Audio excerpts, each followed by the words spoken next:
ఈ రోజు కూడా కాలాకాలాలుగా దాగి ఉన్నటువంటి పరలోక మర్మాలను కూడి ఉన్నటువంటి మనందరికీ దేవుడు కావలసినటువంటి రీతుల్లో తన ఆలోచనలను, తమ అమోఘమైనటువంటి సంగతులను ప్రభు కూడి ఉన్న మనందరికీ కావలసిన రీతుల్లో తన ఆలోచన బయలుపరిచినట్లు అందరం కలిసి ఉన్నపనంగా ప్రభువా నీ ఆలోచనలను మాకు దయచేయండి ప్రభు అని చెప్పి అందరం కలిసి ప్రార్థన చేయడము.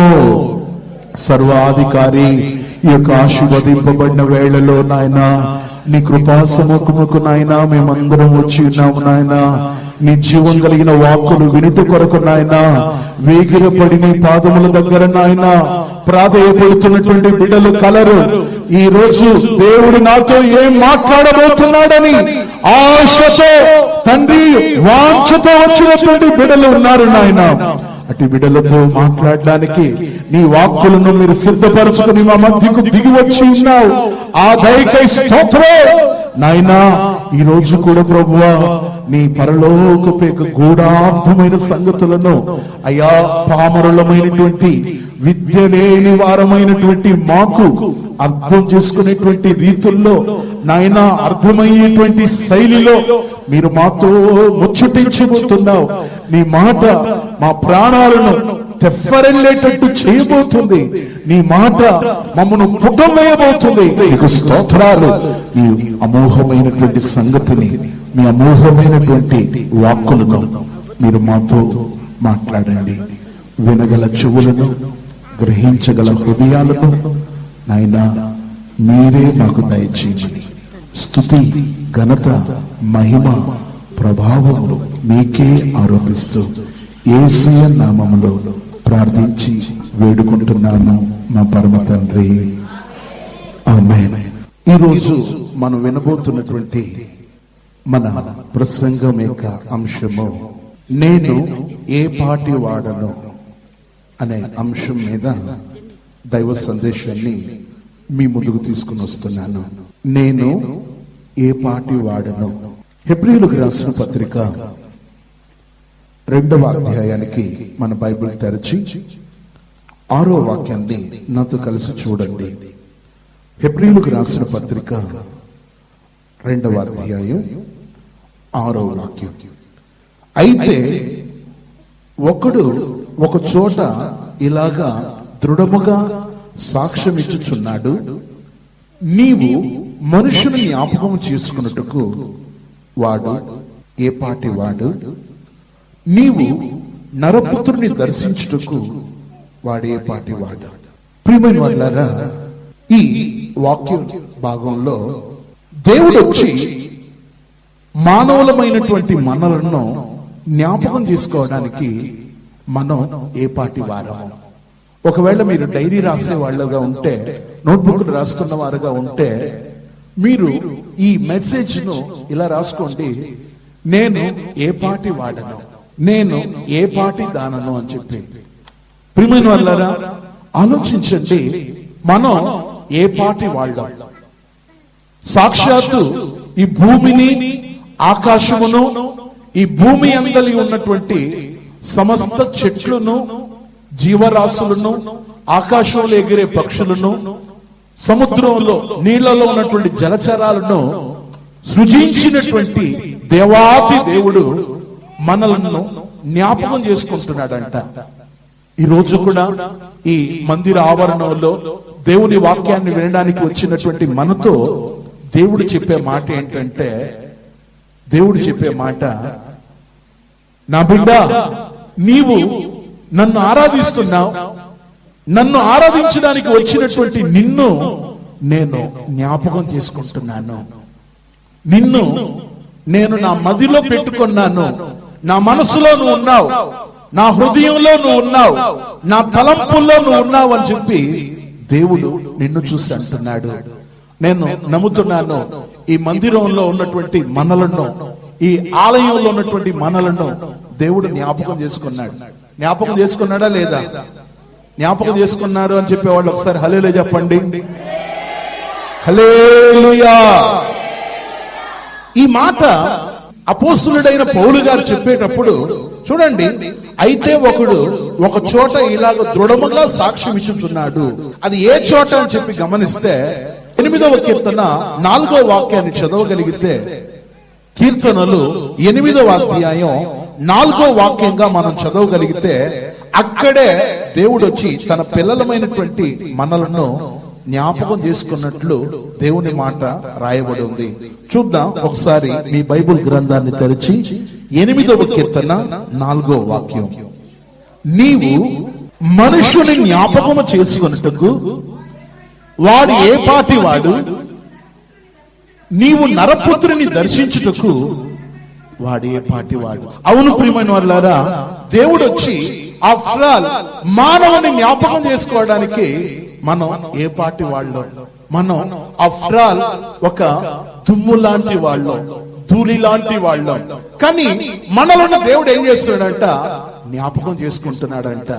ఆలోచించండి, ఈ భూ ప్రపంచంలో ఎంతో మంది ఇప్పటికీ గతించిపోయారు. చూడండి, మనిషి యొక్క జీవనం, మానవుని యొక్క బ్రతుకు అనేది ఆఫ్టర్ ఆల్ గతించిపోయేటువంటి ఒక క్షణబంధురం లాంటిది. మానవుని యొక్క జీవితం అనేది బుడగ లాంటిది.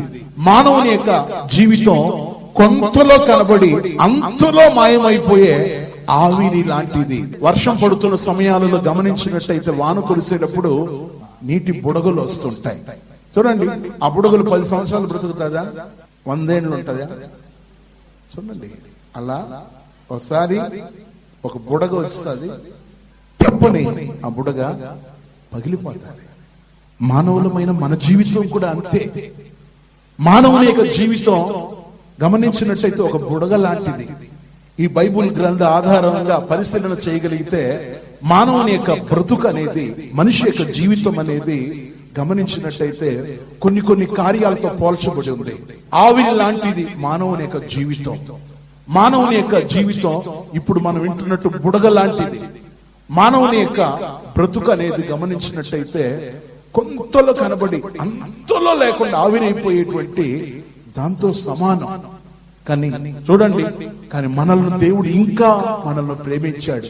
మన ఈడుగల వాళ్ళు ఇప్పుడు ఈ భూమి మీద మనతో పాటు ఇప్పుడు లేరు. వారు మట్టిలో తీసుకెళ్లి పెట్టబడ్డారు.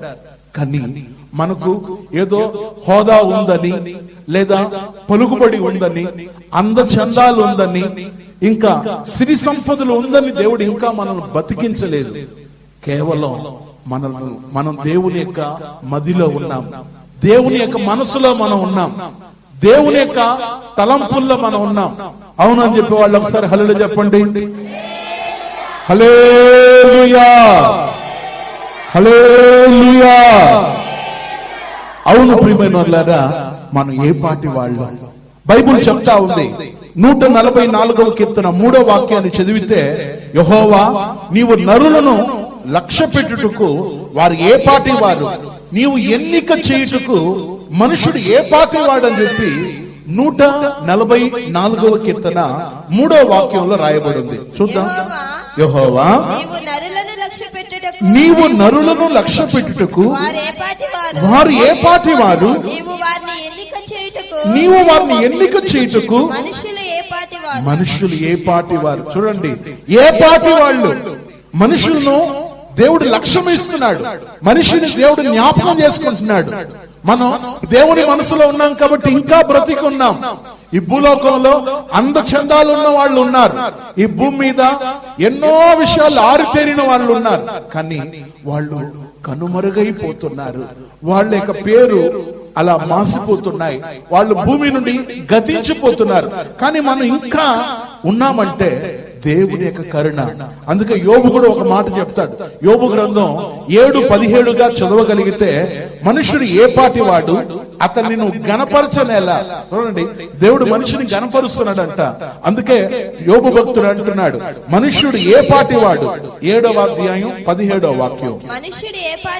మనుష్యుడు ఏ పాటి వాడు, అతన్ని గణపరచనేలా, అతని మీద నీవు మనస్సు నిలపనేలా, ప్రతి పగులు నీవు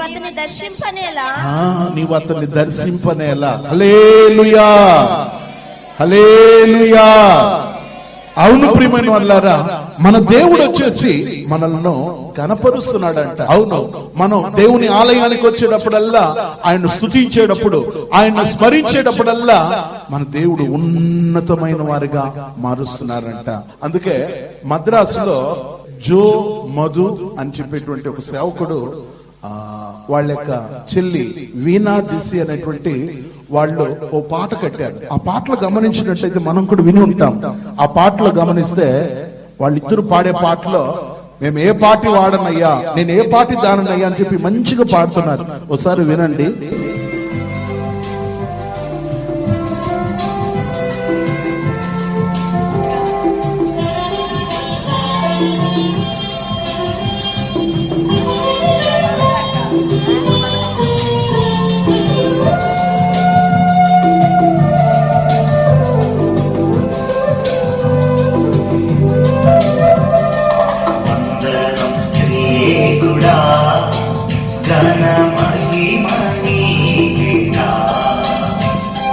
వందనం త్రియేకుడా, ఘన మహిమ నీకేగా. ఏ పాటి వాడను యేసయ్యా నిన్ను కోరుకుంటివే, ఏ పాటి వాడను యేసయ్యా నిన్ను కోరుకుంటివే. వందనం త్రియేకుడా, ఘన మహిమ నీకేగా. త్రియేకుడా, ఘన మహిమ నీకేగా.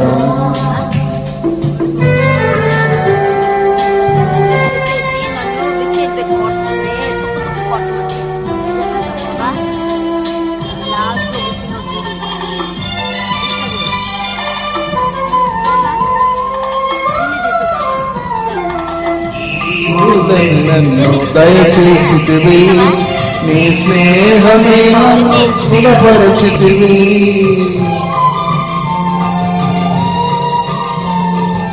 నీవులెన్నెన్నో దయచేసితివి, నీ స్నేహమే నన్ను స్థిరపరచితివి.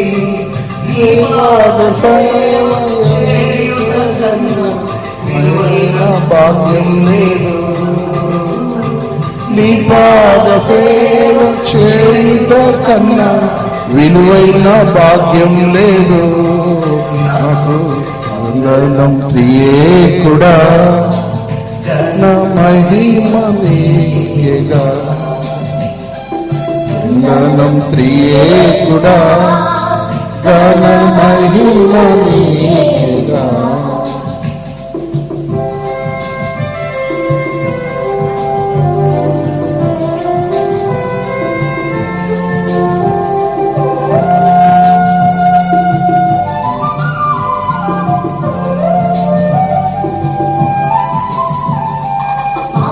సరకలు ఏవైనా నీ చేతిలో నీవే,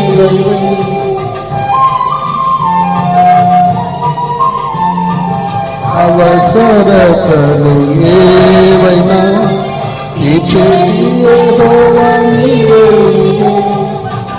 కోరికంత క్షణమైన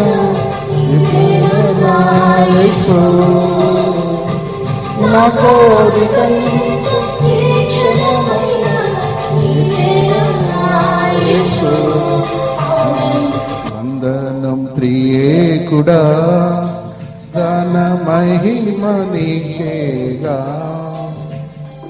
వందనం త్రియేకుడా, ఘన మహిమ నీకేగా. అంత నీవేగా,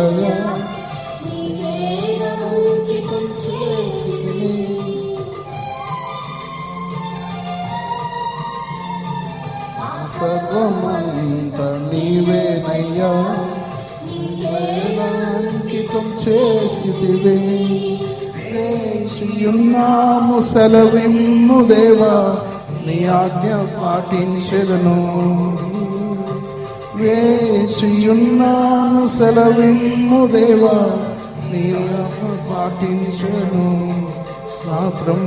వందనం త్రియేకుడా, ఘన మహిమ నీకేనయా. వందనం త్రియేకుడా, ఘన మహిమ నీకేగా. ఏ పాటి దానను యేసయ్యా నన్ను కోరుకుంటివే, ఏ పాటి వాడను యేసయ్యా నన్ను కోరుకుంటివే. వందనం త్రియేకుడా, ఘన మహిమ నీకేగా. వందనం త్రియేకుడా, ఘన మహిమ నీకేగా. అవును, మనం ఏ పాటి వాళ్ళం మన దేవునికి తెలుసు. మనం ఎవరు అని మనకు తెలుసు. దేవునికి మనం ఎవరు తెలుసా? 103వ కీర్తన 14వ వాక్యం ప్రకారంగా మనము నిర్మింపబడిన రీతి ఆయనకు తెలుసు. మనము మట్టివారమని ఆయన మనలో జ్ఞాపకం చేసుకున్నాడు. చూడండి, 103వ కీర్తన 14వ వాక్యం చెప్తున్న విధంగా మనం ఎవరు అంటే కేవలం మట్టివారు, చెప్పాలంటే ఒట్టి వాళ్ళు. చూద్దాం, 103వ కీర్తన 14వ వాక్యం. మనము నిర్మింపబడిన రీతి ఆయనకు తెలిసే ఉన్నది. మనము మట్టివారమని ఆయన జ్ఞాపకం చేసుకుంటున్నాడు. హల్లెలూయా, హల్లెలూయా. చూడండి, మనం ఎవరంట? మట్టివారం అంట. ప్రియమైనోళ్ళారా, నేను మీకు అర్థమయ్యేటట్టు చెప్పాలని ప్రయత్నిస్తున్నాను. మట్టిని ఎప్పుడైనా మీరు జ్ఞాపకం చేసుకున్నారా? ఇప్పుడు మీరు వచ్చే దారంతా మట్టి దారే, అవునా కదా? నడిచి వచ్చేటప్పుడు మీరు మట్టిలో వచ్చేటప్పుడు మట్టిని తీసుకొని అయ్యో మట్టి ఇలా పెట్టుకొని, అయ్యో మట్టి, అబ్బా బాగున్నావా ఆహా అని చెప్పి ఎప్పుడైనా మీ చేతుల్లో పట్టుకొని చూసి చెప్పుంటారా? దారిలో మీ కాలు కింద ఉన్నటువంటి మట్టిని తీసుకొని అయ్యో మట్టి అని చెప్పేసి బాగున్నావని ఎప్పుడైనా చెప్పుంటారా? ఎప్పుడు చెప్పం. పొరపాటుగా మనం దారిలో నడిచి వచ్చేటప్పుడు ఒకవేళ మన కాలుకు మట్టి అంటుకొనిందంటే ఏం చేస్తాం తెలుసా? ఈ ఇంట్లో కూడా మట్టి వచ్చేసిందని చెప్పేసి చీపురు తీసుకొని శుభ్రంగా చిమ్మేసి ఆ మట్టికి ఇంట్లో ఉండకూడదని చెప్పి తీసుకెళ్లి, మన భాషలో చెప్తున్నాను, దిబ్బలు తీసుకెళ్లి పడేస్తారు. ఈ మట్టి ఇట్లా వచ్చిందే అది తీసుకెళ్లి మట్టి బయట పాడబోసేస్తారు. ఇంట్లో ఎవరు పెట్టుకోలేదు, ఆ మట్టిని ఎవ్వరు జ్ఞాపకం చేసుకోలేదు. కానీ మనం మట్టి వాళ్ళమైన దేవుడు మనల్ని ఏం చేస్తున్నాడంటే జ్ఞాపకం చేసుకుంటున్నాడు.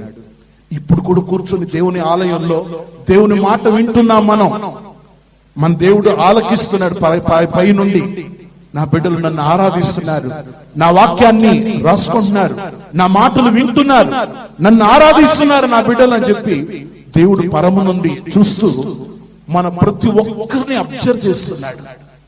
ఎందుకంటే మనం మట్టి వారమని దేవునికి తెలుసు. చూడండి, మట్టి ఏ మాత్రం కూడా అది ఉన్నతంగా ఎంచబడదు. ఎందుకు ఉన్నతంగా ఎంచబడదంటే అది మనం నడిసే కాలు క్రింద ఉంటుంది. మట్టి ఒక స్వల్పమైంది, మట్టి ఒక అల్పమైంది, మట్టికి ఏ ఘనత ఉండదు, మట్టికి ఏ కీర్తి ఉండదు, మట్టికి ఏ గొప్పతనం ఉండదు. అలా ఉన్న మట్టిని దేవుడు ఏం చేస్తున్నాడంట? జ్ఞాపకం చేసుకుంటున్నాడంట. మట్టి వారమైనటువంటి మనలను దేవుడు జ్ఞాపకం చేసుకుంటున్నాడంట. దేవుని బిడ్డ, ఈ రోజు నేనే పార్టీ వాడను అనేటువంటి మెసేజ్ లో నీ జీవితంలో దేవుడు నిన్ను గుర్తు పెట్టుకోవడానికి, దేవుడు నిన్ను జ్ఞాపకం చేసుకోవడానికి, దేవుడు నిన్ను గురించి ఆలోచిస్తూ ఉండడానికి నీలో ఏ గొప్పతనం లేదు. అతిశయించడానికి నాలో ఏ గొప్పతనం లేదు. అతిశయించడానికి మనలో ఏ మంచి లేదు. కానీ దేవుడు మనల్ని జ్ఞాపకం చేసుకుంటున్నాడు. ప్రతి రాత్రి సమయాల్లో మనం పడుకొని నిద్రపోతున్నప్పుడు దేవాతి దేవుడు మన తల దగ్గరకు వస్తాడు. అయ్యో నా బిడ్డ విశ్రమిస్తున్నాడు అని చెప్పి నువ్వు ఒకవేళ మర్చిపోయి నువ్వు నిద్రలో అంటే ప్రార్థన చేయకుండా నువ్వు పడుకున్నా దేవుడు వచ్చి నీ ప్రక్కలో నిలబడి తండ్రి అయిన దేవునితో అంటాడు.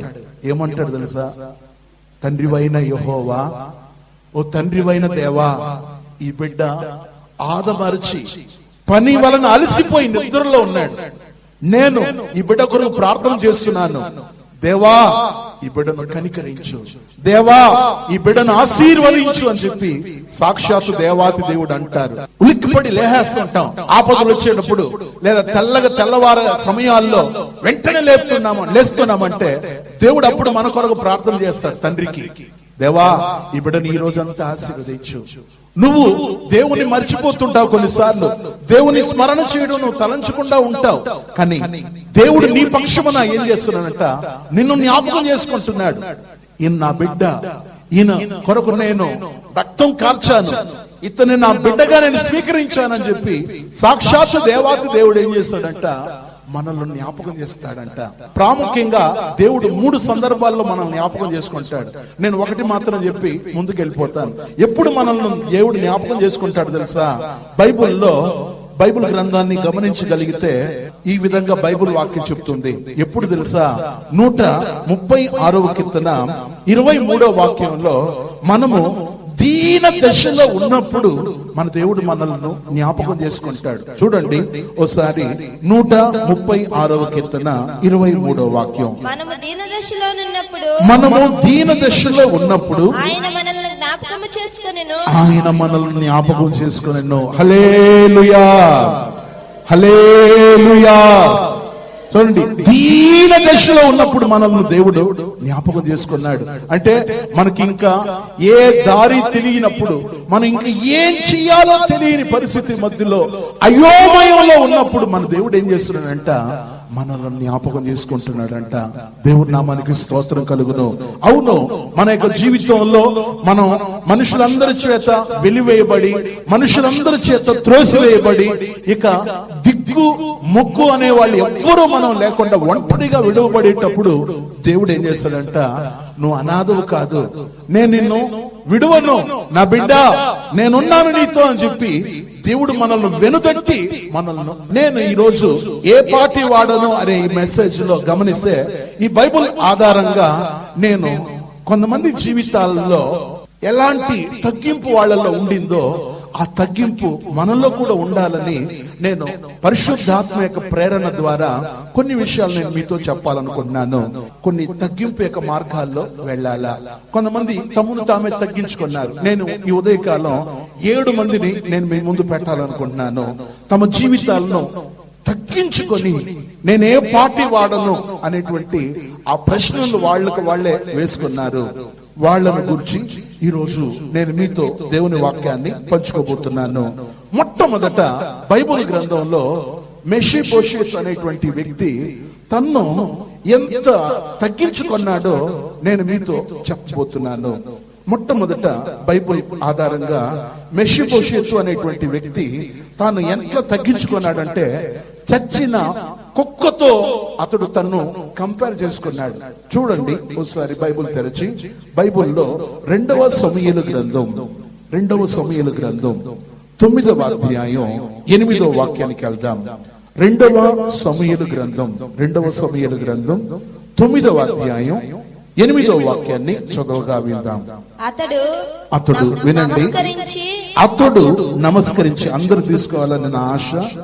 258వ పేజీ నంబర్ అందరూ తీసుకోవాలా? అతడు నమస్కరించి చచ్చిన కుక్క వంటి వాడనైనా నా ఎడల నీవు దయచూపుటకు నీ దాసుడునగు నేను ఎంతటి వాడను. అది అండర్లైన్ చేసుకోండి, అది నాకు కావాల్సిన మాట. ఎంతటి వాడను. చూడండి, ఇక్కడ మెషీబోషెత్ అనేటువంటి వ్యక్తి తన్ను ఎంత తగ్గించుకుంటున్నాడంటే, చూడండి అక్కడ అతడు నమస్కరించి, చచ్చిన కుక్క వంటి వాడనైనా నా ఎడల నువ్వు దయచూపుటకు నీ దాసుడునగు నేను ఎంతటి వాడను. చూడండి, మనకు తెలుసు కుక్క అని చెప్పినప్పుడు అది ఒక వెనకబడిన ఒక అనుభవము. కుక్క అనేది వెనకబడిన జీవి. అప్పుడు చచ్చిన కుక్క, అది కూడా బ్రతికిన కుక్క కాదు, ఎంత తగ్గించుకుంటున్నాడో ఆలోచించండి. దేవుని బిడ్డలారా, మన జీవితంలో కూడా ఒక తగ్గింపు అనుభవం రావాలా. ఈ మెషీబోషెత్ చెప్తున్నాడు, ఈ వ్యక్తి చచ్చిన కుక్కతో తన్ను పోల్చి చెప్తున్నాడు. చచ్చిన కుక్కతో తను సమానంగా చెప్తున్నాడు. అంటే ఇది అతని జీవితంలో నేను ఏ ఘనతకు, ఏ కీర్తికి, ఏ మహిమకు నేను ఎక్కువ కాను అంటున్నాడు. పైగా ఈ యొక్క మెషిబోషెత్ ఎలాంటి వ్యక్తి అంటే అవుటివాడు, 2 కాళ్ళు లేనివాడు. 13వ వాక్యంగా మీరు చదవగలిగితే అతని జీవితంలో 2 కాళ్ళు కూడా లేదు. చూడండి ఒకసారి మనం 13వ వాక్యంగా మనం చదవగలిగితే ఈ విధంగా అతని గురించి రాయబడి ఉంది. మెఫీబోషెతు యెరూషలేములో కాపురం ఉండి సదాకాలము రాజు బల్ల యొద్ద భోజనము చేయుచుండెను. అతని కాళ్ళు రెండును కుంటివే. ఇప్పుడు ఈ కుంటివాడుగా, అవిటివాడుగా ఉన్నటువంటి ఈ మెఫీబోషెతు తన జీవితంలో గమనిస్తే కాళ్ళు అనేది గమనించినట్టయితే ప్రియమైనోళ్ళరా, గమ్యానికి లేదా ఈ వ్యక్తి యొక్క జీవితంలో పయనం చేయలేని స్థితి. ఇతనికి దారి తెలిసిన గమ్యాన్ని చేరుకోలేని పరిస్థితి మధ్యలో ఉన్నాడు. ఇతనికి 2 కాళ్ళు లేదు. చెప్పాలంటే కుంటివాడు, చెప్పాలంటే అవిటివాడు. కానీ ఈ వ్యక్తి యొక్క జీవితంలో అతడు తను తానే తగ్గించుకుంటున్నాడు. నేను ఏ పాటి వాడను, నేను ఎంతటి వాడను. దేవుని బిడ్డలారా, మన జీవితంలో కూడా అలాంటి తగ్గింపు ఉండాలా? చచ్చిన కుక్క లాంటి వాడను అంటే వెనుకబడిపోయినటువంటి మన జీవితాలను కూడా దేవుడు ఏం చేస్తాడంటే, చూడండి మనల్ని ఉన్నత స్థాయికి తీసుకొచ్చాడు. ఒకప్పుడు మనకు ఈ మందిరం గురించి ఒక అవగాహన లేదు, మనం కూడా వెనుకబడిపోయాం. కానీ దేవుని మహా కనికరాన్ని బట్టి ప్రార్థనకు వస్తే ఆశీర్వాదాలు వస్తాయి, ప్రార్థనకు వస్తే నా జీవితం మారుతుంది, ప్రార్థనకు వస్తే నేను ఇంకా దేవుని కృపకు దగ్గరైపోతాను, ప్రార్థనకు వస్తే నా దారిద్ర్యం నన్ను వదిలిపోతాది, ప్రార్థనకు వస్తే నా జీవితంలో ఉన్నటువంటి ఈ రోగాలన్నీ అలా నయమవుతాది అని చెప్పి విశ్వాసంతో మనం ఏం చేస్తున్నాం అంటే, మనలో ఉన్న వెనుకబడిన తనాన్నంతా తొలగించేసి, ఒకప్పుడు దేవునికి దూరంగా ఉన్న స్వభావాలను వదిలిపెట్టేసి, ఒకప్పుడు ప్రార్థన చేసుకోకుండా ఉండే మనలను, ఒకప్పుడు దేవుని వెతకలేని స్థితుల్లో ఉన్న మనలను దేవుడు వెతికేటట్టు చేసి ఇప్పుడు తన ఆలయంలో నిలుపుకున్నాడు, తన ఆలయంలో మనల్ని నిలబెట్టాడు. మనం ఏ పాటి వాళ్ళం అంటే, ఈ మెసేజ్ యొక్క టైటిల్ ప్రకారంగా మనం చచ్చిన కుక్క లాంటి వాళ్ళం. మనలో చెప్పుకోవడానికి ఏ గొప్పతనం లేదు, చెప్పుకోవడానికి ఏ ఔన్నత్యం లేదు, చెప్పుకోవడానికి ఎంతటి గొప్ప అనుభవాలు కూడా లేదు.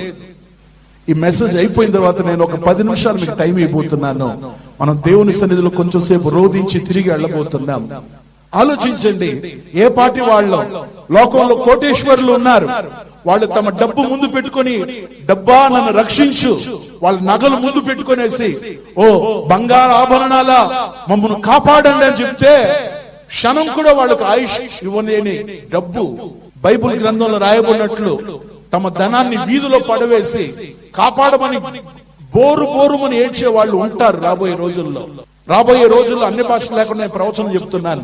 ఒక రోజు రాబోతుంది, తమ ఇళ్లలో ఉన్నటువంటి డబ్బులన్నీ తీసుకొచ్చేసి కట్టలుగా ఎగరేసి, ఇంకొంచెం బ్రతకాలని ఉంది నాకు, ఈ రోగం పోతే బాగుంటదని చెప్పి ఆకాశానికి డబ్బులు ఎగరేసే రోజులు వస్తాయి. వారి బీరువాలో ఉన్నటువంటి నగలను తీసుకొచ్చి ఒక్కొక్కటి ఇసిరేస్తూ, ప్రజలారా ఈ బంగారాన్ని అందుకోండి, భగవంతుని చూసి ప్రార్థన చేయండి, మొరపెట్టండి అని చెప్పే వాళ్ళు రాబోయే రోజుల్లో ఉంటారు. వాళ్ళ డబ్బు వారిని రక్షించదు, వారి హోదా వారిని ఏమాత్రం రక్షించదు, వారి పరపతి వాళ్ళని ఏమాత్రం కూడా కాపాడదు. కానీ అయోగ్యులమైన మనలను, దౌర్భాగ్యులమైనటువంటి మనలను దేవుడు జ్ఞాపకం చేసుకుంటున్నాడంట. అంటే దాని అర్థం, నువ్వు నేను దేవుని దృష్టిలో ఉన్నాం, దేవుడు అనుగ్రహం మన మీద ఉంది. అవును, ఈ ప్రకటన మనం ఎప్పుడు వదిలేయకూడదు. This is the first point. ఇక రెండో విషయానికి వెళ్ళిపోతున్నాను. రెండవది, ఇంకో వ్యక్తి తను దేంతో ఎట్లా ఏ పాటి వాడనని చెప్పి అతను చెప్పాడో దాని గురించి చూద్దాం. రెండవది నేను చెప్పబోయే విషయం ఏంటంటే, హజ్రాయేలు అనే ఏ విధంగా తను తగ్గించుకున్నాడో చూద్దాం. ఓసారి చూద్దాం.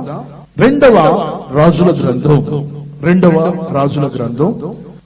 అధ్యాయం 13వ వాక్యాన్ని చదవగలిగితే అక్కడ ఈ విధంగా ఆ వ్యక్తి తన్ను కుక్క వంటి వాడు నీ దాసుడు ఇంత కార్యం చేయుటకు ఎంతటి వాడు అని చెప్పి ఈ విధంగా చెప్తాడు. 2వ రాజుల గ్రంథం 8వ అధ్యాయం 11వ వాక్యం. 2 Kings 8th chapter 13th verse. అందరూ తీసుకోవాలా? పేజ్ నంబర్ 313వ పేజీ అందరు తీసుకోండి. 8వ అధ్యాయం 13వ వాక్యం. అందుకు హజాయేలు కుక్క వంటి వాడగు నీ దాసుడనైన నేను ఇంత కార్యము చేయుటకు ఎంతటి వాడనని అతనితో అనగా. చూడండి, హజాయేలు అనేటువంటి ఒక వ్యక్తిని ఇక్కడ మనం చూస్తున్నాం.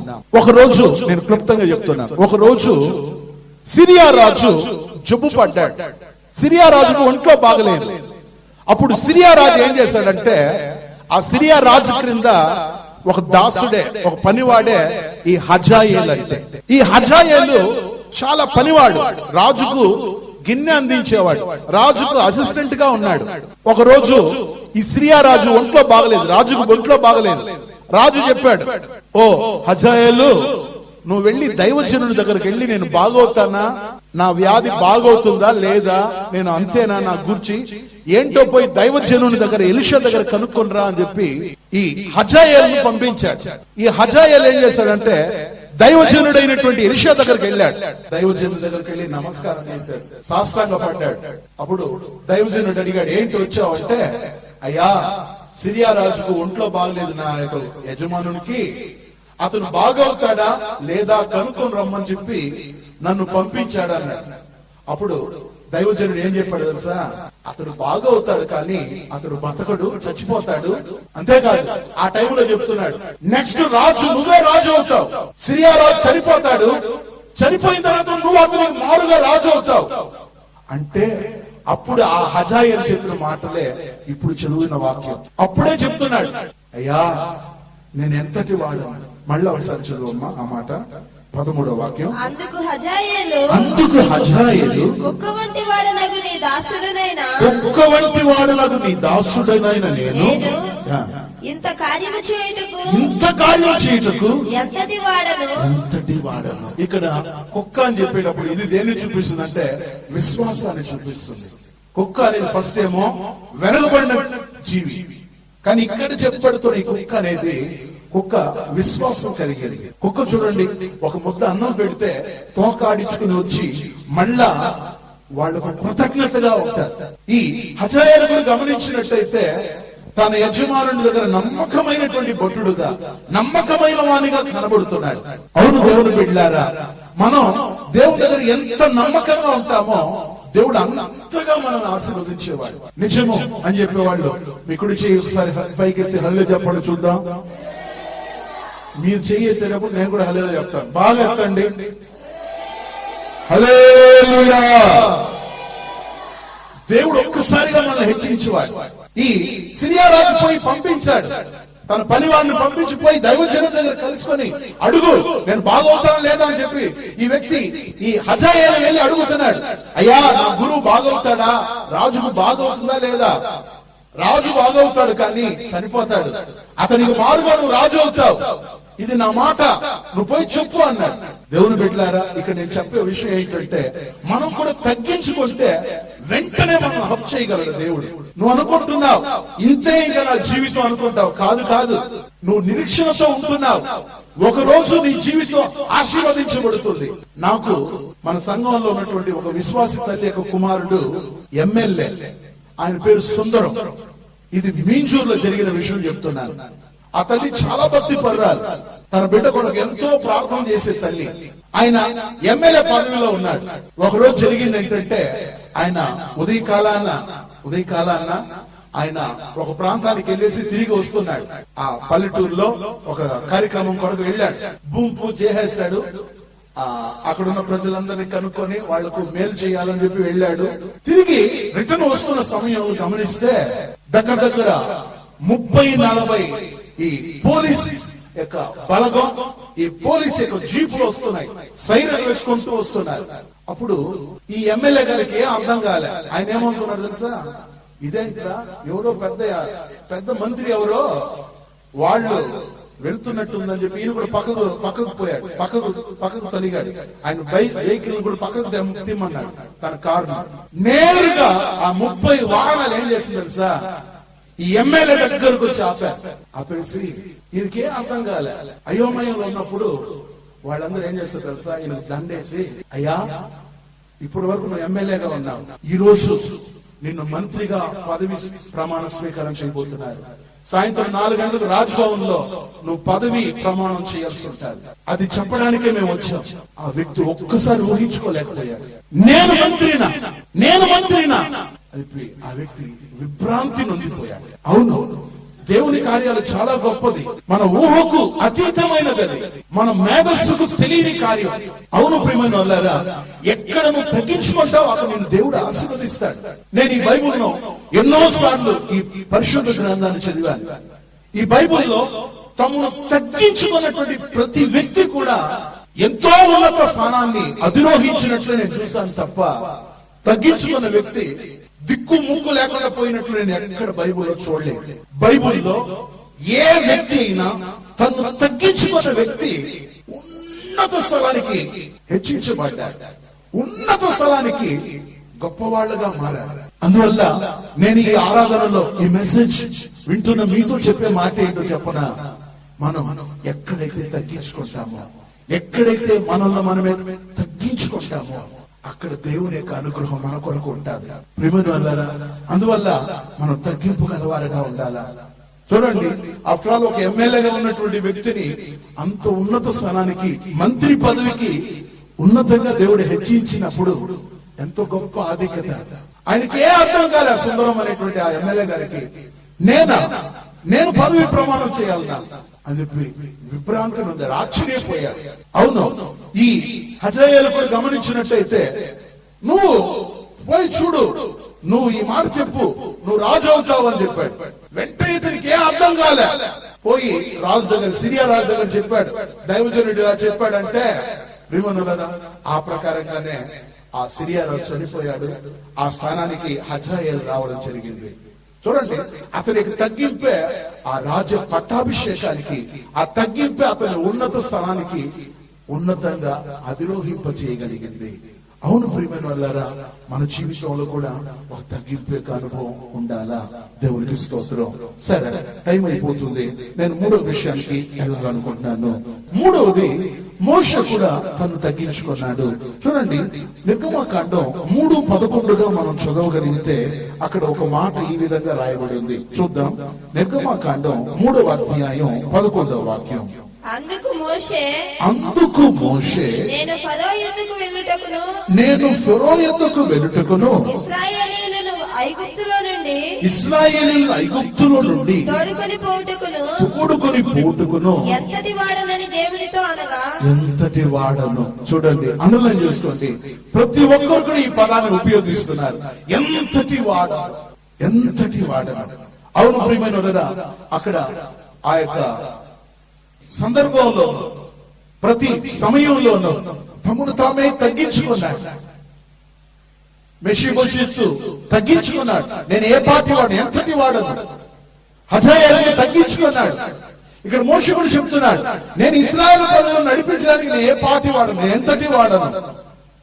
మోషే యొక్క నాయకత్వంలో ఇంచుమించు 6 లక్షల కాల్బల వీరులు ఐగుప్తు దేశాన్ని విడిచిపెట్టి పాలు తేనెలు ప్రవాహంగా ప్రవహించే దేశానికి ఏకంగా ఇశ్రాయేలు బయలుదేరుతుంటే మోషే వారిని ఆ అరణ్య మార్గం నడిపిస్తూ వెళ్ళాడు.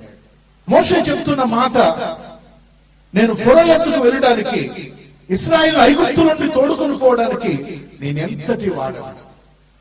ఎందుకంటే ఫరో ఆ యొక్క దేశాన్ని పరిపాలిస్తున్న రాజు.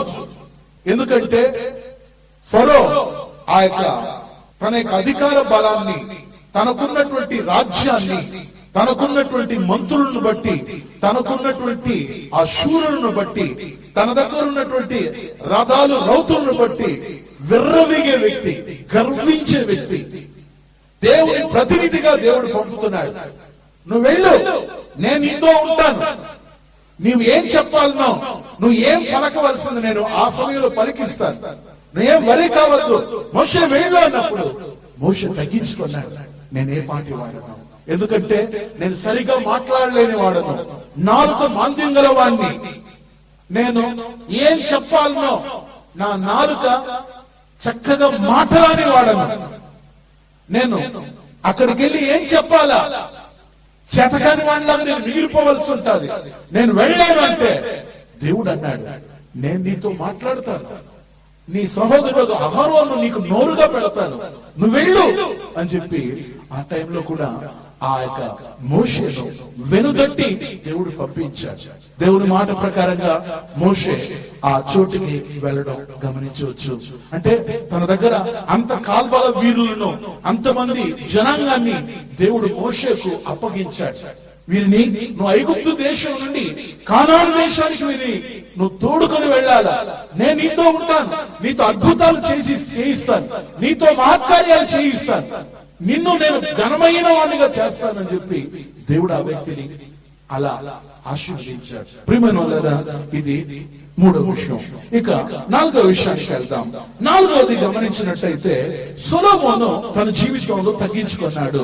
చూడండి, 2వ దినవృత్తాంతముల గ్రంథం 2:6 మనం చదవగలిగితే, మందిరం కట్టడానికి చాలినవాడు ఎవడు, ఆయన సన్నిధిలో ఆయన మందిరమును కట్టించి ఆయన సన్నిధిలో ధూపం వేయడానికి నేనే పాటి వాడనని చెప్పి సొలొమోను తను తగ్గించుకున్నాడు. చూద్దాం ఒకసారి, అందరూ బైబిల్ తీసుకోవాలని నా కోరిక.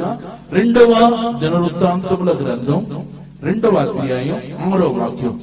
ఆయన మందిరమును ఆకాశములను మహాకాశములను ఆయనను పట్టజాలవు, ఆయనకు మందిరమును కట్టించుటకు చాలిన వాడెవడు, ఆయన సన్నిధిని ఆయనకు మందిరము కట్టించుటకైనను నేనేమాత్రపు వాడను. క్వశ్చన్ మార్క్ ఉంది, అండర్లైన్ చేసుకోండి. నేనేమాత్రపు వాడను, ధూపము వేయుటకై నేను ఆయనకు మందిరమును కట్టదలచి ఉన్నాను. నేనేమాత్రపు వాడను. అండర్లైన్ చేసుకోండి. ఇక్కడ సొలొమోను చెప్తున్నాడు, నేనే పాటి వాడను. చెప్పాలంటే ఏ మాత్రపు వాడను. అవును, ఆ రోజు సొలొమోను ఒక మందిరాన్ని కట్టాడు. ఆ కట్టడానికి ఆ వ్యక్తి కాయా కష్టాలు పడి బంగారం ఒకవైపు సమకూర్చాడు, ఆ యొక్క దేవదారు మానులను ఒకవైపు చేర్చాడు, ఒకవైపు తన తండ్రి అయిన దావీదు ఎన్నో మందిరం కొరకు కొన్ని వస్తువులను సేకరించి పెట్టాడు. ఇప్పుడు ఆ వ్యక్తి మందిరాన్ని కట్టడానికి పూనుకోవడానికి తనకు శక్తి లేదని, దేవుని దగ్గర ధూపం వేయడానికి నాలో ఏ యోగ్యత లేదని ఒప్పుకున్నాడు. ఈ మందిరం అనేది దేన్ని చూపిస్తుందంటే, ప్రియమైనోళ్ళారా, కొరింథీయులకు రాసిన పత్రిక 3:16 ప్రకారంగా మనమే దేవునికి మందిరం అంట, మనమే దేవునికి ఆలయం. దేవుని వాక్యంలో రాయబడి ఉంది, మీరు దేవుని ఆలయమై ఉన్నారనియు దేవుని ఆత్మ మీలో నివసించుచున్నాడని మీరు ఎరగరా. చూడండి 3:16. మీరు దేవుని ఆలయమై ఉన్నారనియు దేవుని ఆత్మ మీలో నివసించుచున్నాడనియు మీరు ఎరుగరా. చూడండి 1 కొరింథీ 3:16 చదువుతున్నారు. అప్పుడు మనమే దేవుని ఆలయం, మనమే దేవుని మందిరం. అప్పుడు సొలొమోను ఒక మందిరాన్ని దేవుని కొరకు కట్టాలా అనుకున్నాడు, కానీ ఆ మందిరాన్ని ఆ వ్యక్తి కట్టడానికి ప్రారంభించాడు. దేవుడు బిడ్డలారా, మనం కూడా మనలో దేవుడు నివసించాలా, దేవుడు మనలో ఉండాలా. మన హృదయమే దేవునికి ఆలయం, మన హృదయమే దేవునికి దేవాలయం. ఆ రోజు సొలొమోను మందిరాన్ని కట్టి ఆ మందిరంలో నిత్యము ఆ యొక్క దీప నైవేద్యాలు అర్పించాడు. మనం కూడా ఉదయం, సాయంత్రం, మధ్యాహ్నం దేవునికి ప్రార్థన చేసుకునే వారుగా ఉండాలి. ఈ సొలొమోను తను ఎలా తగ్గించుకున్నాడంటే, నేను ఎంతటి వాడను, దేవునికి మందిరం కట్టడానికి నేను ఏ పాటి వాడను, దేవునికి ఆలయం కట్టడానికి నేను ఎంతటి వాడను, ధూపం వేయడానికి నేను ఎంతటి వాడను. అవునవును, ఆయన యొక్క మహాపరాక్రమం కలిగిన దేవుడు, భూమి ఆకాశం అందరి సమస్తమును నిర్మించిన వాడు. మహా ఆకాశమును పట్టజాలదు, ఆకాశం తన సింహాసనం, భూమి తనకు పాదపీఠం. అంతటి దేవుడికి నేను ఎలాగైనా మందిరాన్ని కట్టగలనని తను తగ్గించుకున్నాడు సొలొమోను. మనం కూడా తగ్గించుకోవాలి. ఇది 4వది. 5వ విషయానికి వెళ్ళిపోతున్నాను. 5వది, దావీదు తను తగ్గించుకున్నాడు. ఆ తగ్గింపు ఎలా ఉంటుందో తెలుసా? మొదటి సమూయేలు గ్రంథం 18:18 చదివితే, రాజుకు అల్లుడగుటకు నేను ఎంతటి వాడను, నా స్థితి ఇశ్రాయేలులోనే నా తండ్రి కుటుంబం ఏ పాటిదని చెప్పి తన గురించి ఎలా చెప్తున్నాడో చూద్దాం. మొదటి సమూయేలు గ్రంథం 18వ అధ్యాయం 18వ వాక్యం చదువుతున్నారు. 239వ పేజీ, 40వ పేజీ.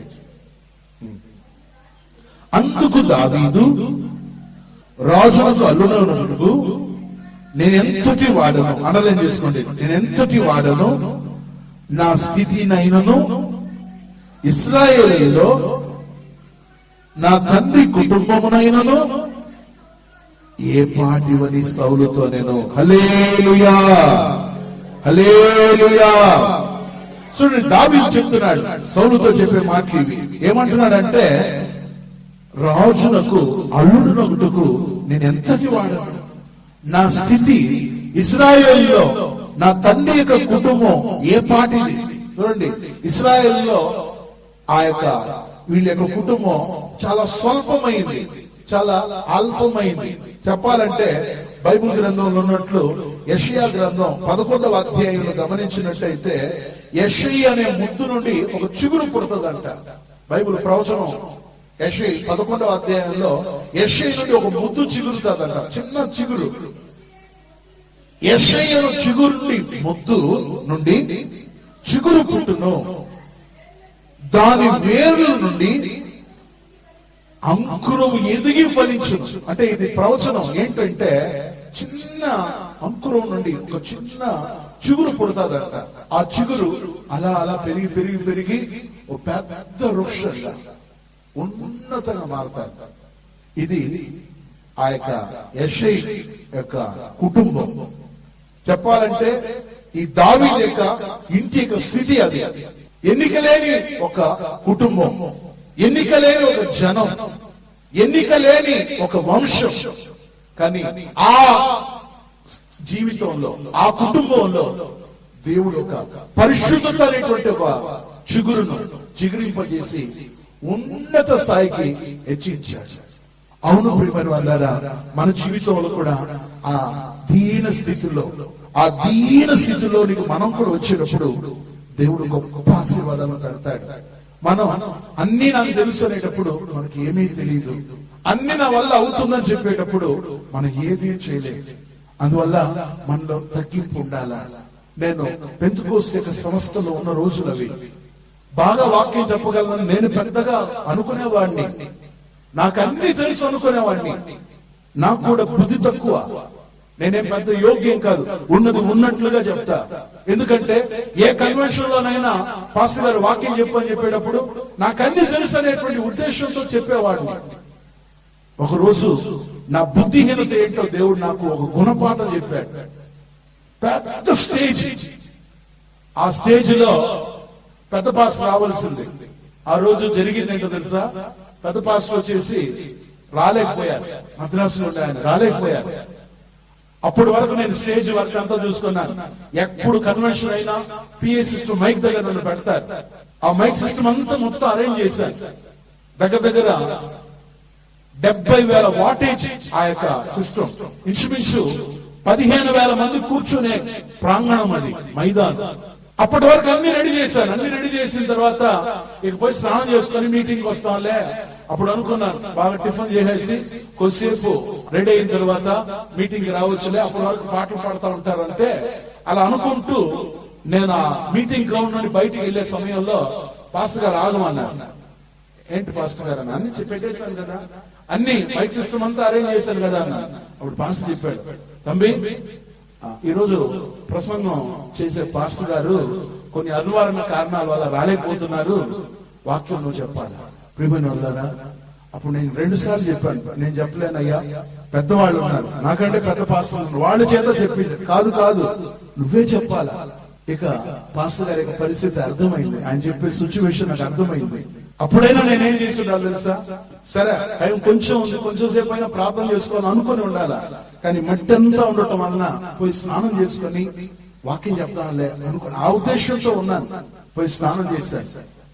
అప్పుడు అనుకుంటున్నాను, చాలా ప్రసంగాలు తెలుసు కదా, ఏదో ఒక ప్రసంగం చేస్తానులే, ఏదో ఒకటి చేస్తానులే అని చెప్పేసి మనసులో అనుకొని బైబిల్ కూడా చూసుకునేదానికి టైం లేదు.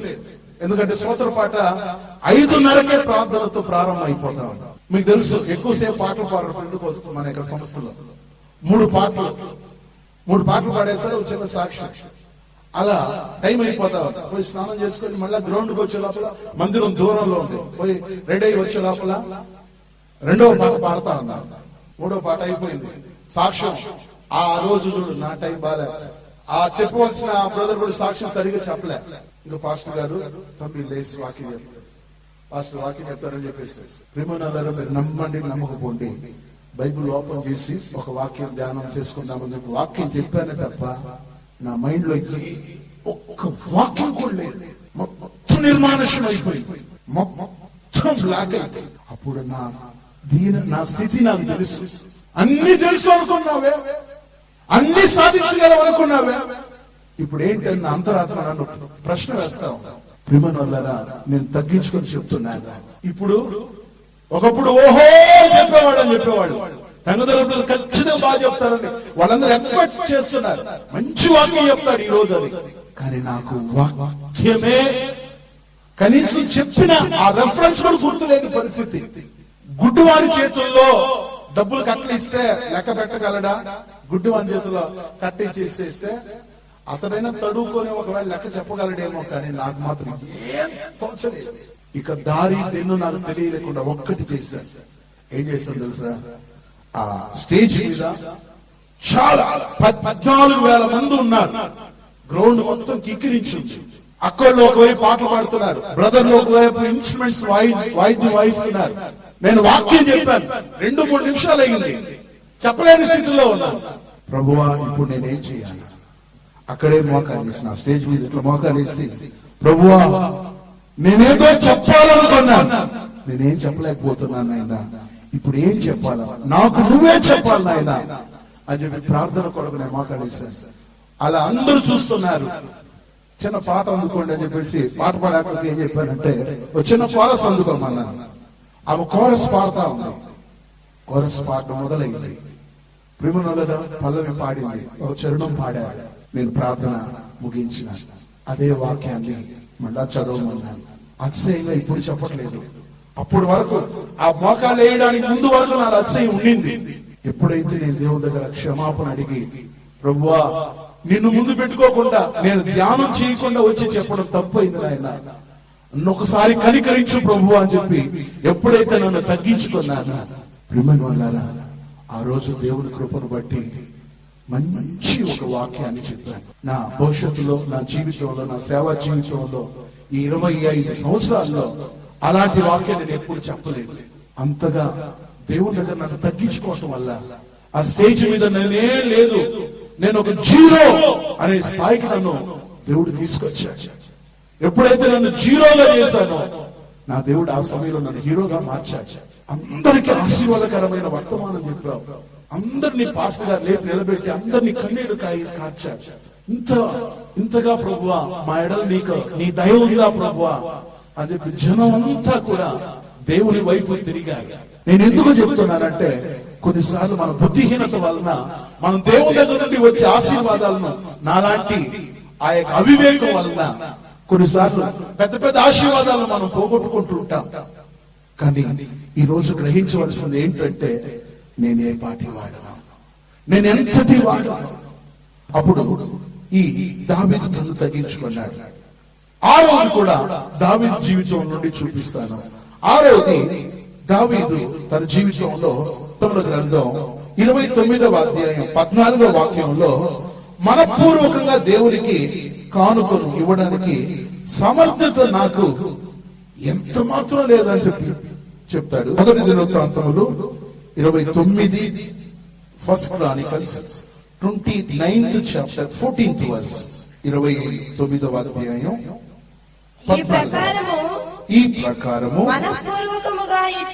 మనఃపూర్వకముగా ఇచ్చు సామర్థ్యము మాకు సామర్థ్యం ఉండుటకు 359వ పేజీ 359 మళ్ళీ ఒకసారి ఈ ప్రకారము మనఃపూర్వకముగా ఇచ్చు సామర్థ్యము మాకుండుటకు నేనెంత మాత్రపు వాడను నా జనులు ఎంత మాత్రపు వారు సమస్తమును నీ వలనే కలిగినది కదా నీ సుసంపాద్యములో కొంత మేము మీకిచ్చి ఉన్నాము. దేవునికి స్తోత్రం. హల్లెలూయా. చూడండి, దేవుడు మన ఇచ్చే కానుక కూడా మనం ఏ పాటి వాళ్ళం. చూడండి, మనం దేవునికని కానుక తీసుకొస్తున్నాం. మనం కానుక ఇవ్వడానికి కూడా మనం ఎంతటి వాళ్ళం. దేవుని బిడ్డలారా, చూడండి, అల్పులమైనటువంటి మనం ఇచ్చే ఆ కానుక ద్వారా కూడా దేవుడు మహిమపరచబడుతున్నాడు. చూడండి, ఈ రోజు కూడా దేవుని ఆలయానికి మనం కానుక తీసుకొచ్చి ఉన్నాం. మన కష్టార్జితంలో నుండి, చెమటోర్చిన వాటిలో నుండి దేవునికి ఇవ్వాలని తీసుకొచ్చి ఉన్నాం. కానీ దేవుడు ఆ కానుకను అంగీకరిస్తున్నాడు. మనకున్న స్థితిలో నుండి, మన రాబడిలో నుండి దేవునికి ఇచ్చేటప్పుడు దేవుడు దాన్ని కనికరిస్తున్నాడు. ఈ దావీదు చెప్తున్నాడు, నీవు ఇదో మాకిచ్చిన కష్టార్జితంలో నుండి మీకు కానుకిచ్చే అంత గొప్పవాళ్ళు మేమేం కాదు నాయనా. యెహోవా, మీకు అంతటి గొప్పవాళ్ళు మేము కాకపోయినా మా దీనుల యొక్క కానుకను, మా జనుల యొక్క కానుకను, అర్పణను నువ్వు స్వీకరించు, అంగీకరించు. మీకు ఇచ్చే అంత గొప్పవాళ్ళు మేమేం కాలేదు, కానీ మా దీనత్వంలో నుండి, మా సుసంపాద్యంలో నుండి, మీకు ఇచ్చే దాంట్లో నుండి మీ అనుగ్రహం మాకు ఇవ్వండి నాయన. మేము దేవునికే కానుక ఇచ్చేస్తామని చెప్పే అతిశయం మాకు రాకూడదు ప్రభువా. అదే దాని యొక్క ఉద్దేశం. అలా తను తగ్గించుకున్నాడు. ఇక 7వది, చివరిది చెప్పి నేను ముగించేస్తాను. 7వది దావీదు జీవితంలోనే 2వ సమూయేలు గ్రంథం 7:18 మనంగా చదవగలిగితే, అతడు నా కుటుంబం ఏ పాటిది అని చెప్పి లాస్ట్ లో తను తగ్గించుకొని చెప్పే మాట చూద్దాం. 2వ సమూయేలు గ్రంథం 7వ అధ్యాయం 11వ వాక్యం. దావీదు రాజు లోపల ప్రవేశించి యెహోవా సన్నిధిని కూర్చుండి ఇలాగున మనవి చేసెను, నా ప్రభువా యెహోవా, ఇంతగా నీవు నన్ను హెచ్చించుటకును నేనెంతటి వాడను. హల్లెలూయా. ఎంతటి వాడను. నా కుటుంబం ఏ పాటిది. హల్లెలూయా. చూడండి, ఇంతగా హెచ్చించి చేసిందంతటికి నీ దృష్టికి కొంచెమే. చూడండి, అవును ప్రియమైన వాళ్ళారా, ఆ క్రింద వాక్యం 19వ వాక్యం కూడా చదవగలిగితే, ఎంత హెచ్చుగా చేసినదంతయు నీ దృష్టికి కొంచెమై మానవుల పద్ధతిని బట్టి బహుకాలము జరిగిన తరువాత నీ దాసునైన నా సంతానములకు కలుగబోవు దాన్ని గూర్చి నీవు సెలవిచ్చి ఉన్నావు. దేవునికి స్తోత్రం కలుగును. అవును ప్రియమైన వాళ్ళారా, చూడండి, అతడు ఆ యొక్క దేవుని సన్నిధిలో కూర్చుండి ఇలాగా మనవి చేసిన, నా ప్రభువా యెహోవా, ఇంతగా నీవు నన్ను హెచ్చించుటకు నేను ఎంతటి వాడనయ్యా. అవునవును, ఈ రోజు మనకు పని చేసుకోవడానికి మనకు సోమతి ఇచ్చాడు, చదువుకోవడానికి ఓపిక ఇచ్చాడు, కూలి చేసుకోవడానికి మనకు ఎలా చేసుకోవాలో మనకు శక్తి ఇచ్చాడు.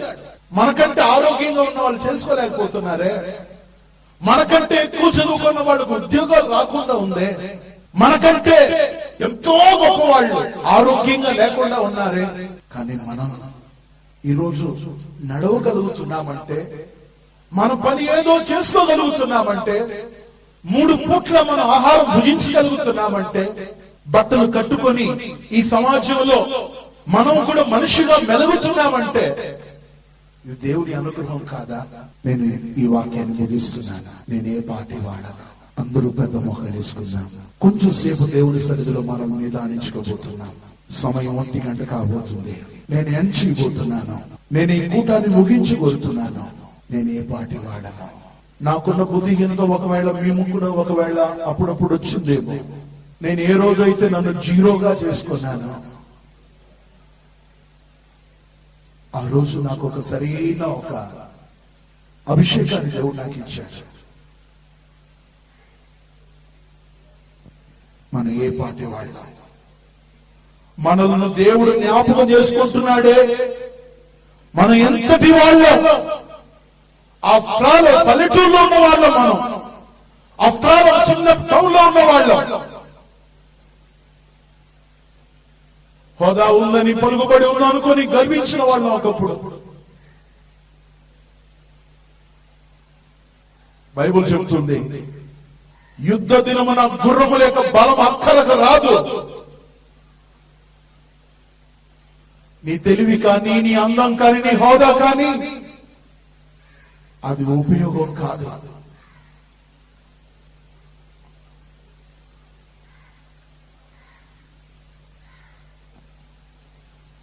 మెషీబోషెతు అన్నాడు, నీ చచ్చిన కుక్క వంటి వాడు.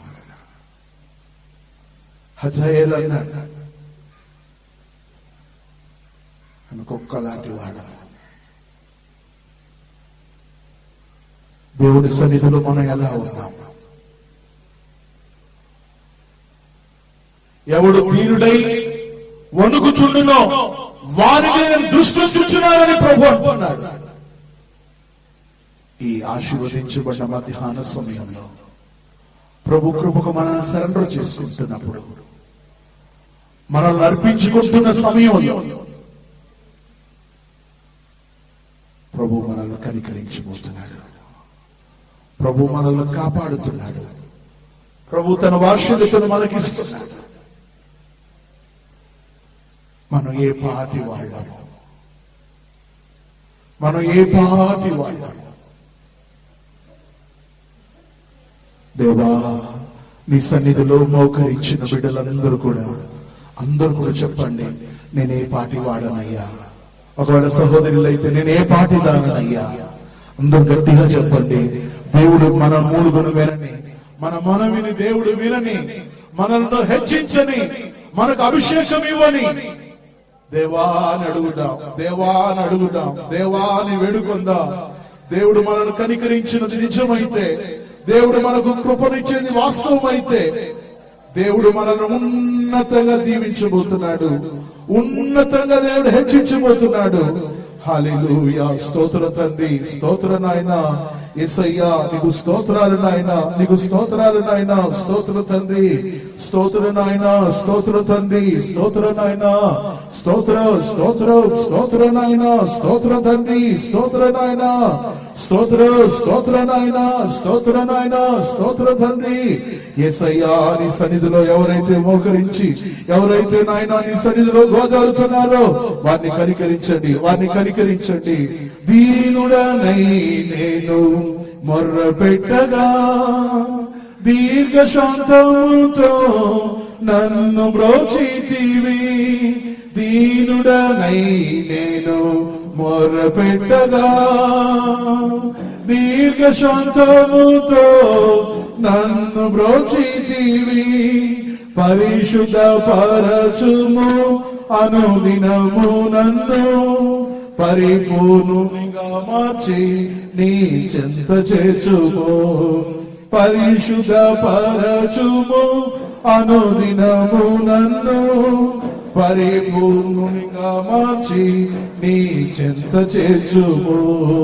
కరుణ సంపన్నుడా ప్రియ ప్రభువా, కరుణ చూపితివి దేవునిపై. కరుణ సంపన్నుడా ప్రియ ప్రభువా, కరుణ చూపితివి దేవునిపై. నశించిపోకుండా నన్ను కాచితివి దేవా, నీ వాత్సల్యతకు కృతజ్ఞతలు. నశించిపోకుండా నన్ను కాచితివి దేవా, నీ వాత్సల్యతకు కృతజ్ఞుడను. దీనుడనై నేను మొరపెట్టగా, అందరూ పాడతాం, అందరూ పాడదాం. నన్ను బ్రోచేదివి, దీనుడనై నేను మొరపెట్టగా. ఆమేన్. నన్ను బ్రోచేదివి, పరిశుద్ధ పరచుము, అనుదినము నన్ను పరిపూర్ణునిగా మార్చి నీ చెంత చేర్చుము. పరిశుద్ధ పరచుము, అనుదినము ఈ ఆరాధనలో వారు వెళ్ళినప్పుడు ప్రశ్నించారా? నేను మొరపెట్టగా, యేసయ్యా, నన్ను బ్రోచేదివి, దీనుడనై నేను మొరపెట్టగా. దీనశతముతో నన్ను బ్రోచేదివి, పరిశుద్ధ పరచుము, అనుదినము నన్ను పరిపూర్ణునిగా మార్చి నీ చేత చేర్చుము. పరిశుద్ధ పరచుము, అనుదినము నన్ను పరిపూర్ణునిగా మార్చి నీ చేత చేర్చుము. పరిశుద్ధ పరచుము, అనుదినము నన్ను పరిపూర్ణునిగా మార్చి నీ చేత చేర్చుము. పరిశుద్ధ పరచుము, అనుదినము నన్ను పరిపూర్ణునిగా మార్చి నీ చేత చేర్చుము. అనుదినము నన్ను పరిపూర్ణునిగా మార్చి నీ చేత చేర్చుము.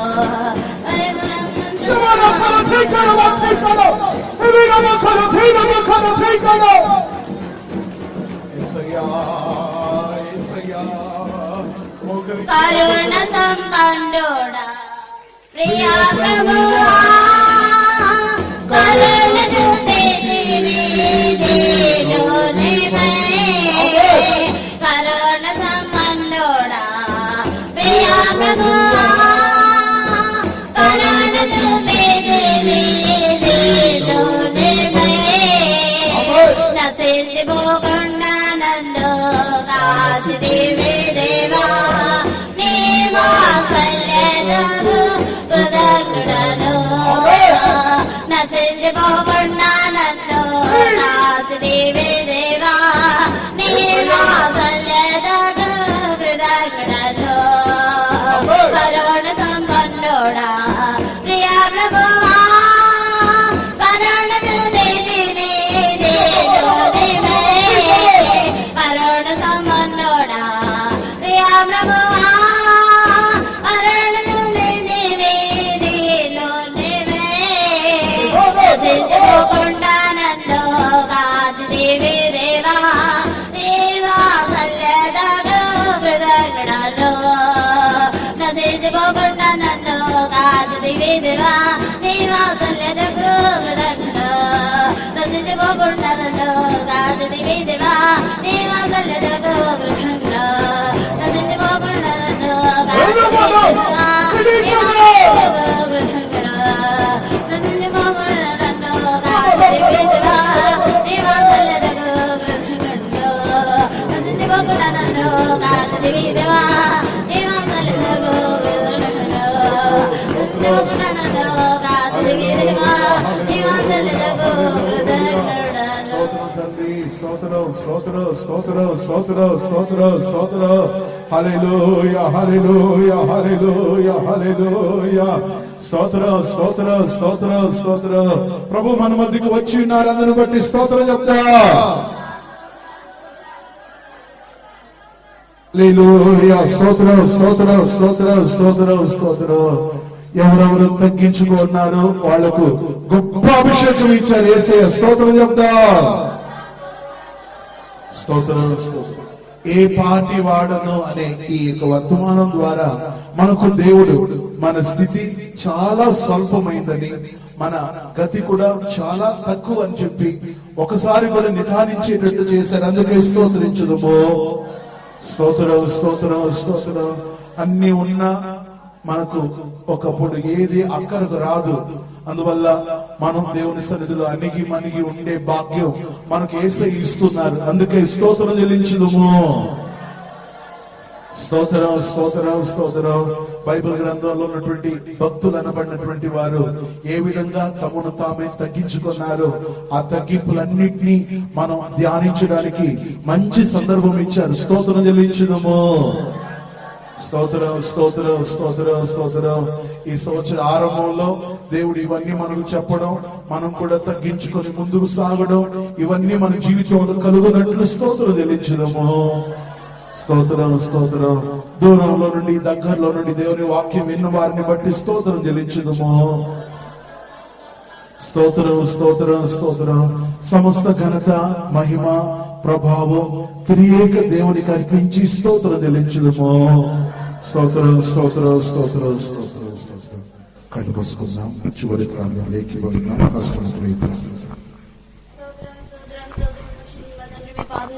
స్తోత్రం చెల్లించున్నాం ప్రభా.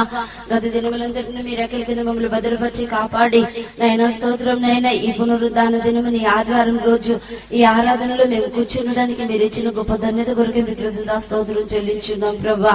నైనా స్తోత్రం నైనా ఎంతో మందికి లేని ధన్యతను మీరు మాకు దయచేసినందుకే మీ కృతజ్ఞతా స్తోత్రం అయ్యా. మిమ్మల్ని ఆరాధించుటకు స్తుతించుటకు ఇచ్చిన గొప్ప ధన్యత కొరకే మీ కృతజ్ఞతా స్తోత్రం చెల్లించున్నాం ప్రభా.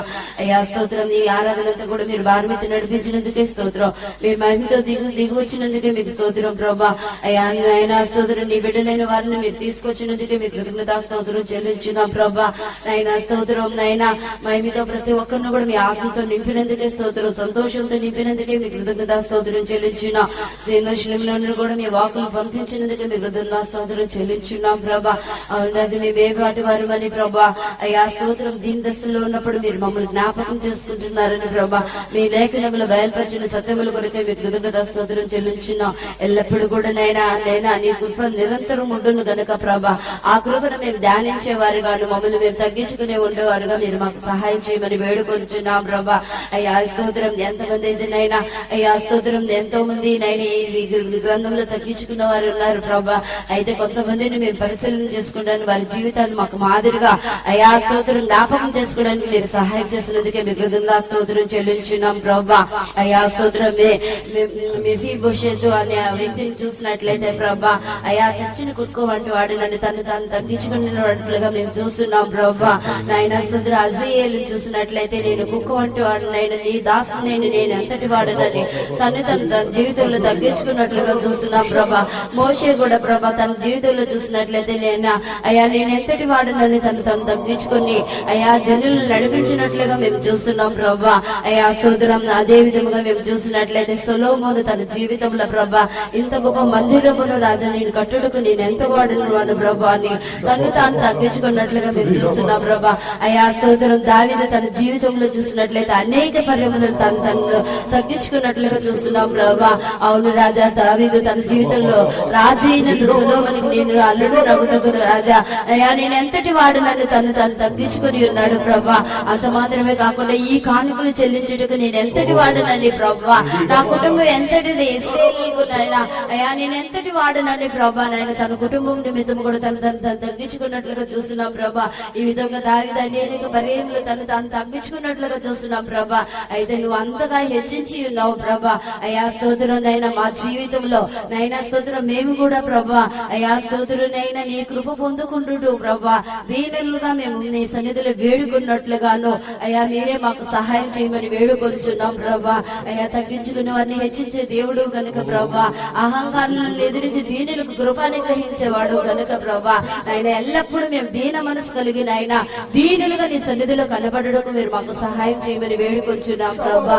అయ్యా స్తోత్రం. అయినా అయ్యా స్తోత్రం. ఎటువంటి గర్వము గాని ఏది కూడా మాలో ప్రవేశించకుండా ప్రభా నాయన స్తోత్రం దీన మనసు కలిగి ప్రభా అయ్యా స్తోత్రం. నువ్వు ఏ విధముగా నాయన దీనుడుగా నాయన ఈ లోకంలో కనబడి ఉన్నావు ప్రభా. మాకు ముందుగా ఉన్న నాయన అయా మిమ్మల్ని చూసుకొని ప్రభా అయా స్తోత్రునైనా మేము కూడా దీనంగా అయా ఏనైనా స్తోత్రం మేము జీవించుటకు మీరు సహాయం చేయండి ప్రభా. మట్టి వారు నైనా అయా ఎందుకు పనికిరాని వారు అయినా మమ్మల్ని రాజా స్తోత్రం నైనా అయా స్తోత్రం నువ్వు వాడుకుని దేవుడు గనుక ప్రభా నీ కృప వరకు కనిపెట్టుకుని నీ కృపలో మేము ఉండుటకు మీరు మాకు సహాయం చేయమని వేడుకొంచున్నాం ప్రభా. నైనా స్తోత్రం ఈ మధ్యాహ్న కాలంలో మీరు పలికిన ప్రతి ఒక్క వాకు కొరకే మీరు స్తోత్రం చెల్లించున్నాం. ప్రతి ఒక్కరి జీవితంలో అది ఫలింప చేయండి ప్రభా.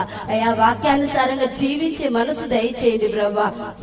యేసయ్యా స్తోత్రం నైనా అయా స్తోత్రం నైనా వినుట మాత్రమే కాకుండా ప్రభా మా అనుసరులోనికి మేము తీసుకుని వచ్చి ప్రభా అటువంటి జీవితం చేయవారుగాను ప్రభా నైనా స్తోత్రం మీరే సహాయం చేయమని వేడుకొంచున్నాం ప్రభా.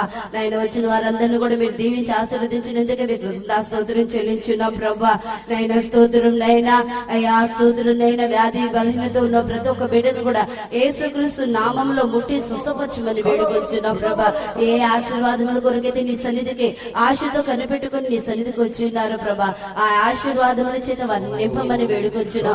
వారికి నమ్మిక చెప్పున వారికి నెరవేర్చమని వేడుకొంచున్నాం ప్రభా. ఎందుకంటే నైనా నిన్ను నమ్మి వచ్చిన వారిని ఎన్నడూ సిగ్గుపరచవు గనక ప్రభా వారి హృదయాలను మీరు ఎరిగిన దేవుడు ప్రభా. ఒకసారి మనుషులు చెప్పుకోలేకపోవచ్చు కానీ ప్రభా నీ సన్నిధిలో చెప్పుకోవాలని వచ్చిన బిడ్డలు ప్రభా వారు అది హృదయ రహస్యాలు ఎరిగిన దేవుడు గనుక ప్రభా వారి హృదయానికి తగిన విధముగా నువ్వు వారికి సహాయం చేయమని వేడుకొంచున్నాం ప్రభా. నాయన స్తోత్రం వచ్చిన వారందరినీ దీవించి ఆశీర్వదించినందుకే స్తోత్రం. నీ రాకడ కొరకు సిద్ధపరచండి ప్రభా. ఇక్కడ గుడి ఉన్న ప్రతి ఒక్కరు కూడా ప్రభా ఆ రాకడ కనబడే భాగ్యం దయచేయమని యేసయ్య పరిశుద్ధ నామమున వేడుకొంచున్నాం తండ్రి. ఆమేన్. స్తోత్రం స్తోత్రం స్తోత్రం స్తోత్రం స్తోత్రం స్తోత్రం. మన ప్రభు అయిన యేసుక్రీస్తు వారి యొక్క కృపయు తండ్రి దేవుని యొక్క ప్రేమయు పరిశుద్ధాత్మని యొక్క అన్యోన్య సహవాసం ఈ పరిశుద్ధ ఆరాధనలో వచ్చి పాలు పొందిన మనందరితోనూ ప్రభు యేసు తన వేవేల దూత పరివారంతో దిగి వచ్చే ఆ సుదిన వరకు దేవుని కృప సదాకాలంతోడై ఉండును గాక. ఆమేన్.